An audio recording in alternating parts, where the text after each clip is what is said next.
Sinira ang buhay mo, nilango ka sa pulburon. At ayon sa aking impormasyon, nahuthot pa ang kwarta mo. Diba? Sayang naman. So mga palangga, hayop talaga to. Ngayon, akala nyo sinisindak-sindak-sindak nyo ang alindog ko dito? Sisindakin nyo ang Pilipino? Pero dati, ulitin ko, nung nakinabang kayo sa aking platform, bola-bolahin, pero ngayon na nag-criticize ako dahil bangag ka, gusto nyong gipitin, gusto nyong kasuhan. Sige Marcos Jr., hinahamon kita.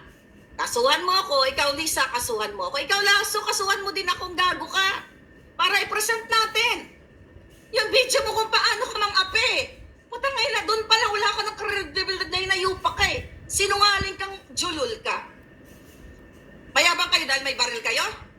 May bang-bang-bang kayo, yun lang ba? Pitikin kita, talbog ka na eh. Saan ganun lang katala mo ba may power to? Buisit kayo? Lahat na lang, pag nag-criticize sa inyo, gusto nyong pakulong? Gusto nyong kasuhan? Kaya ganyan, third world country, fourth world pa, lahat lugmok ang Pilipinas. Dahil ang mga taong nagsasalita ay gustong hindi nyo kakasuhan, gugurgurin yung mga julol.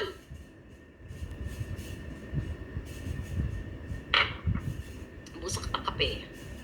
Gago ka eh. Ngayon, mga palangga. Okay.